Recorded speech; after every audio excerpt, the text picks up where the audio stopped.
So hier's dit nou. Hoekom het ek die Legacy Builders program gekies? Vir die van julle wat my nie ken nie, my naam is Lindy en ek's 'n enkelma van Pretoria. En na 2 jaar waardeur ek deur 'n gruisame egskeiding is en my prokureursfooie so hoog was dat ek nie geweet het hoe ek dit gaan begin afbetaal en my kinders gaan versorg nie, het ek besef ek gaan groot stappe moet neem om my kinders en my lewe en ons lewenskwaliteit te verbeter.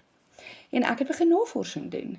Ek het baie maande gestagneer en geprokrastineer want ek was so bang dat ek iets doen wat 'n SCIM is, dat ek iets doen waar ek meer geld verloor en my kinders nog in 'n moeiliker situasie plaas.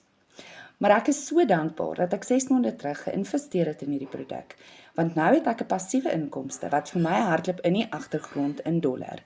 En ja, dit was 'n ongelooflike moeilike tyd, maar ek het besluit as 'n vrou en 'n enkel ma, en al die trauma en stres waardeur ek en my kinders is, gaan ek nie gaan lê nie.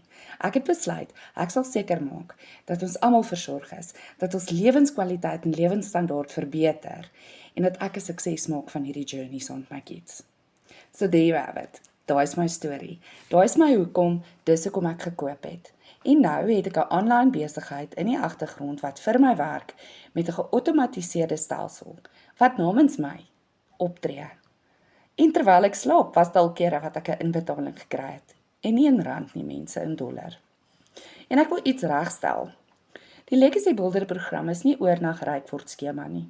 Dit moet julle baie mooi verstaan. Dis soos enige ander werk. As jy jou eie besigheid wil hê, moet jy elke dag opdaag. As jy nie gaan opdaag en konstant opdaag nie, gaan jy nie suksesvol wees nie. So dis nie 'n oornag jy word ryk skema nie. As dit is wat jy wil hê of wat jy voel jy nodig het, moet jy nou verby skraal. Die mense van ons in Suid-Afrika wat aan die Legacy Builders program behoort en wat daarin geïnvesteer het, weet dis 'n journey. Ons is daar mekaar te support, staan mekaar by, gee mekaar raad en advies.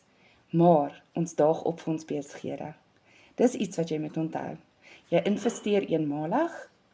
Jy kan besluit op watter randbedrag jy investeer, wat jou sak pas.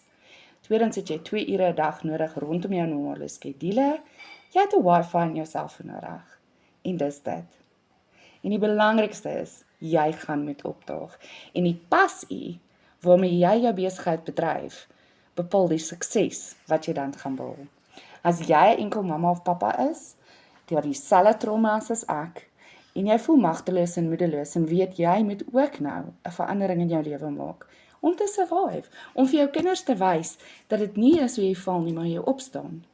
Comment net